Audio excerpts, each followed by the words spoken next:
Well, we're getting there. We're getting nearly all of this cleared off. I'm getting a lot more done than I thought I was. Anyway, I haven't said my hellos. Hello everybody, welcome back. This is the attempt to sort this bench out once and for all so we can actually do some decent stuff. I'm saying, look at the state of this. Can you imagine that's all there is? I'll show you what was underneath it and then you can understand why. I mean, it was only temporary, that's all it was. Anyway,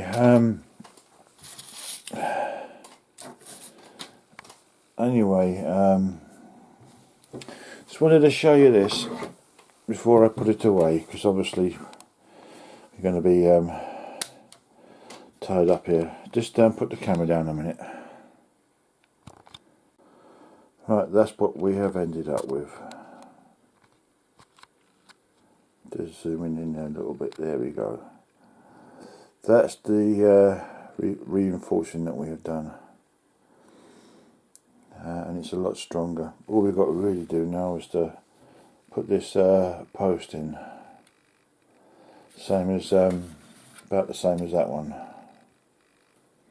As you can see, the back ones are spaced out further than the front ones, or vice versa, whichever way around it works out.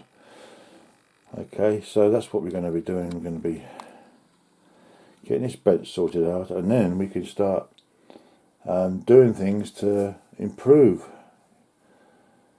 All we've got left to get rid of now is find a room for is that over there, that's it. And then we're clear, but obviously that puts Peter in the electronics for a bit. You know, I mean, I wanted to get this done, I really do. I've also got supports for it as well, just to make it more secure. You know, so we don't go through this palaver again. And it's wider, it's a lot wider. I could have gone even wider still if I wanted. You know, didn't know what to do at the time, whether to go wider or even wider still, but I think it would have been too wide. Maybe not, don't know. We'll have to find out when we get it all together and use it all. So that's where we are. There's our lonely clock over there. It's nearly 1 o'clock and it's the 24th for the 5th according to that. As I say, I'm not sure if that's right. I think it's the 23rd today. So there we are. Anyway, nothing more important to say, so we'll sign off here for a bit and film the next part when we actually put it all together. And that is what it was balanced on the end. Nothing in the middle, and that is what it was balanced on the other end. Now do you see why we was having difficulties? We're going to be sorting this. This will be sorted out properly. Oh, God, I'm out of breath. This is the new piece of wood. I've just laid it on there for now, because this is the bottom, and we're going to screw the battens across on this side, and then once we've done that, turn it over and that should be it. As you can see, this is almost twice the thickness of the other one. And then pull the supports, the units, further out. Now the only problem with this is what I had with the original bench, which was maybe not as wide as this, I don't know, was the drawers. They ended up being underneath, and it was difficult to get into them to get stuff out. So I'm probably going to lose that storage unless we can get a frame underneath this. I'm not very good at woodwork, so no idea. But that's the plan so far. I'm gonna have a rest and make a cup of tea. Yeah, that's a canny size, isn't it? Right, so we're going to screw these on the underneath of this. I've got 4, so we'll see what 3 looks like. But I want a certain amount of space on the front to allow for anything we want to clamp to the edge of the bench. Alright, and then and the same the other side. Because remember, that side there is going to be over here. Because this whole thing is going to turn over. That's the plan. So what I'm doing now is looking for my drills. There's my box of screws. I've been told that it's going to be long enough to go through. Should be enough. These are, should have the size on them somewhere. Oh, there we are.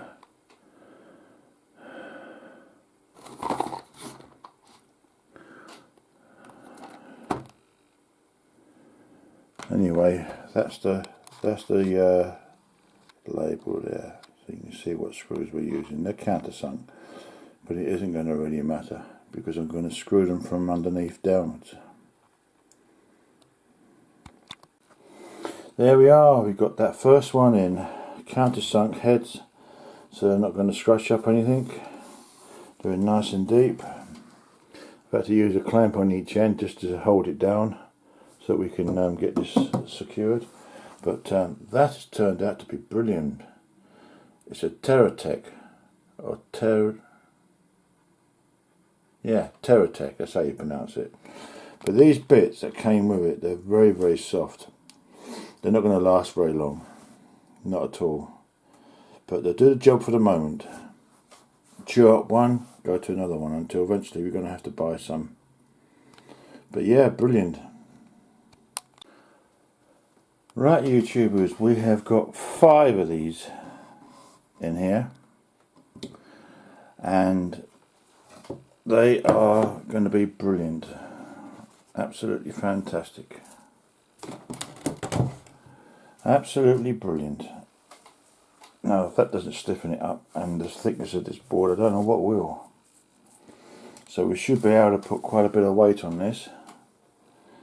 You know, if we need some supports at the back to the floor, we can add them in later on. We make it up as we go along. As I say, my woodwork skills is not the best. Maybe it might have improved. Now I've got quite a bit older, but in the younger days my woodwork skills was terrible. I haven't measured anything out as where the screws are going to go. I just judged it roughly.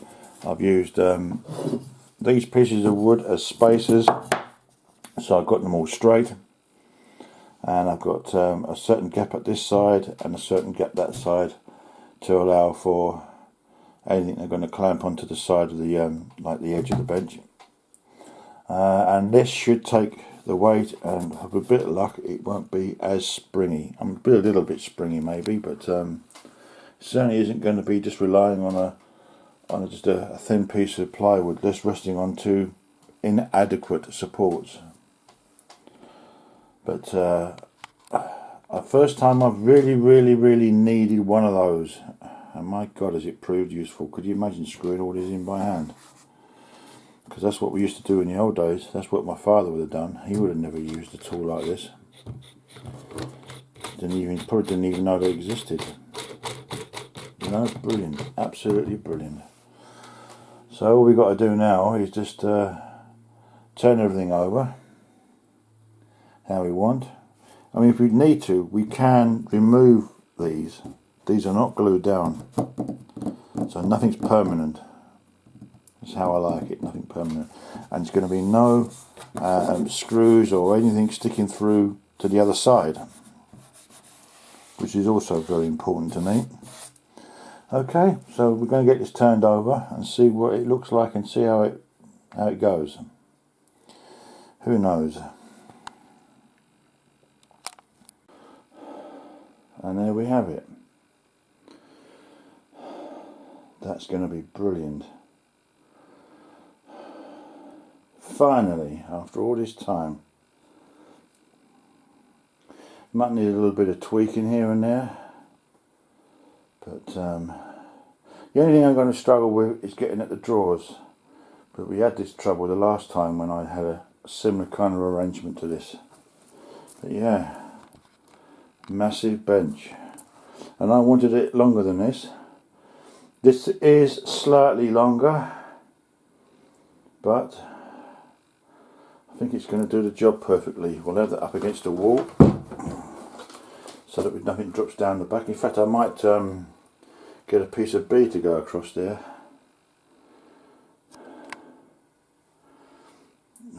Shot will be shut now.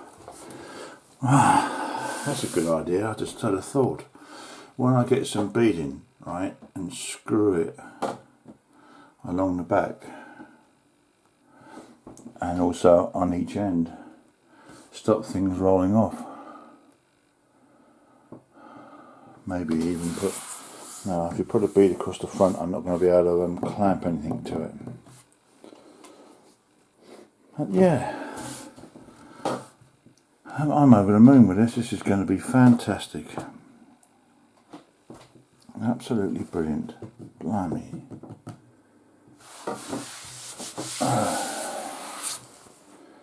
Great. Now, this looks like a lot of space, but by the time you put shelving on and supports and whatever, it's soon going to get smaller again.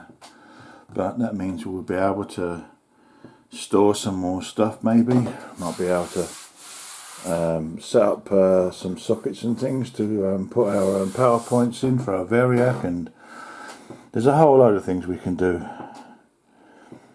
you know. But this is the start. I mean, we couldn't really go any further forward until we got this. Absolutely awesome. Gonna have to be careful with splinters on the edge here. I might even put a bit of beading across the front here.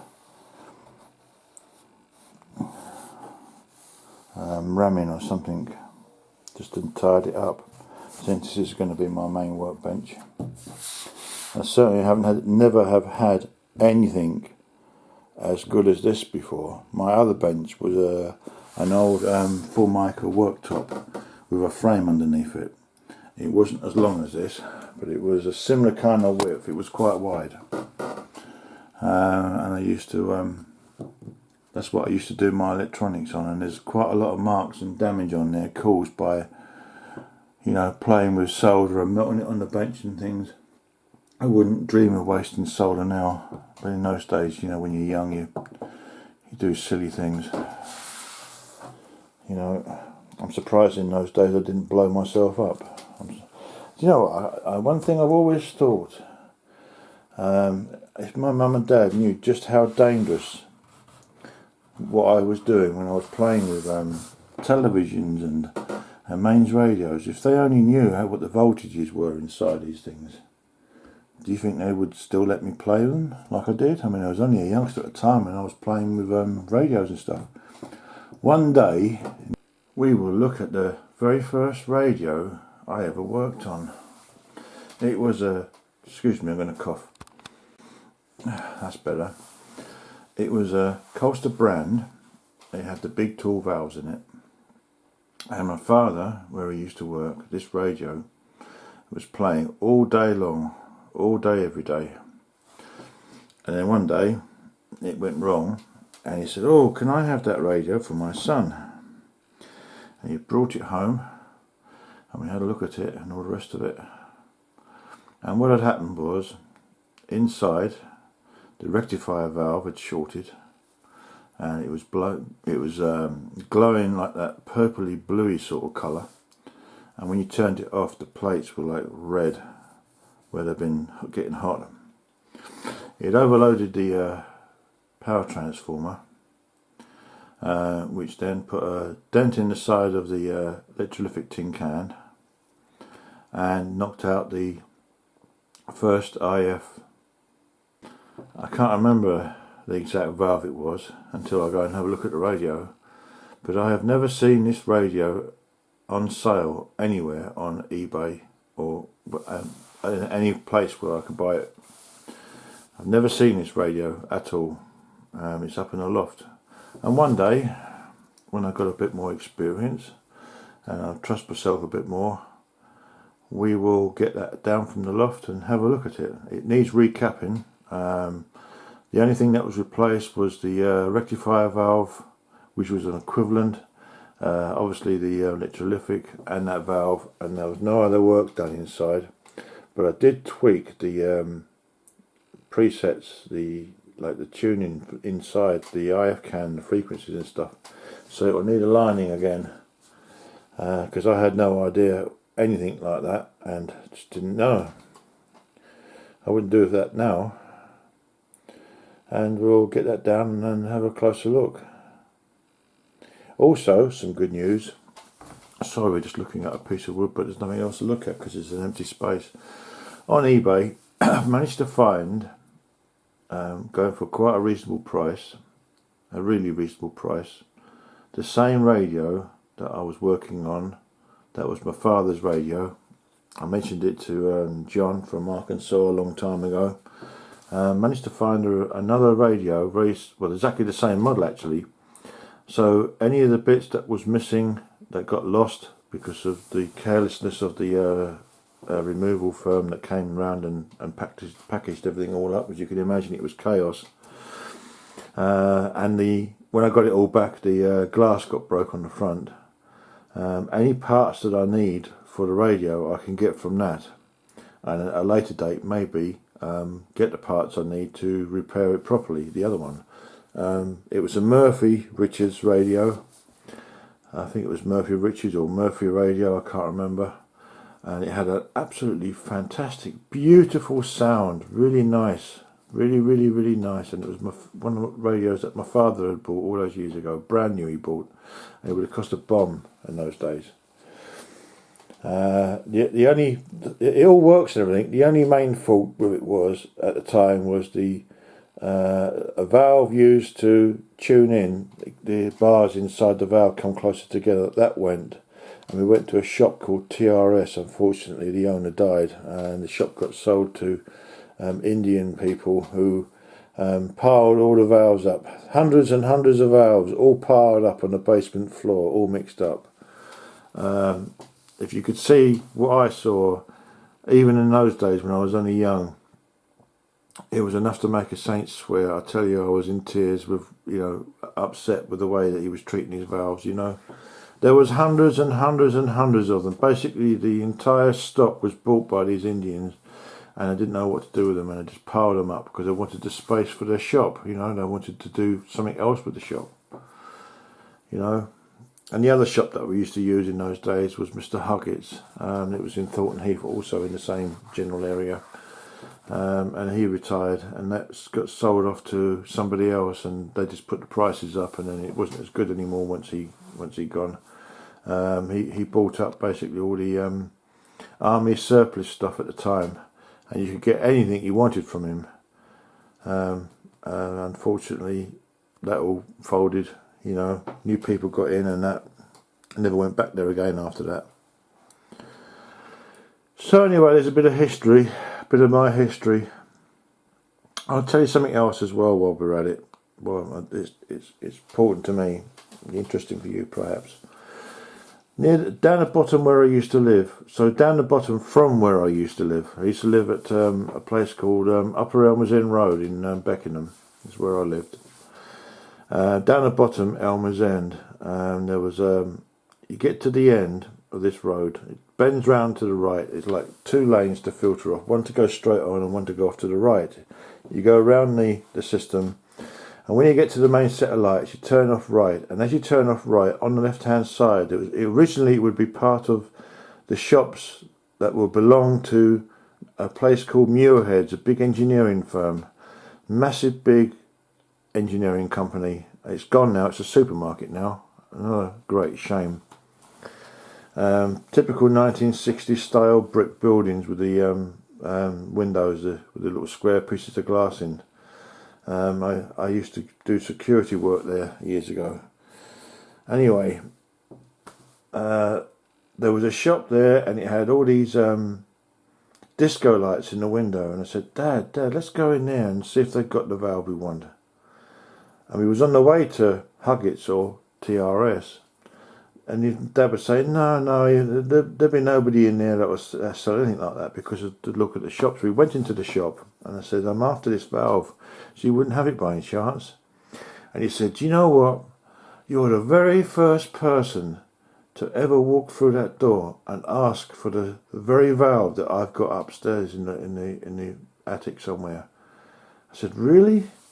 Yeah. I said, I've had them all these years. It was a box of valves, and they were all the same, and it was the very one that I needed. That was the first IF stage valve. I said, oh great, can I have two? And I bought two. I cannot remember how much it was. I bought two of them. Now, where they are now, I have no idea. They've long since disappeared. They haven't been thrown out. Insurance. They packaged them away somewhere. I know where they were, but don't know where they are now. Anyway, it's enough waffling on.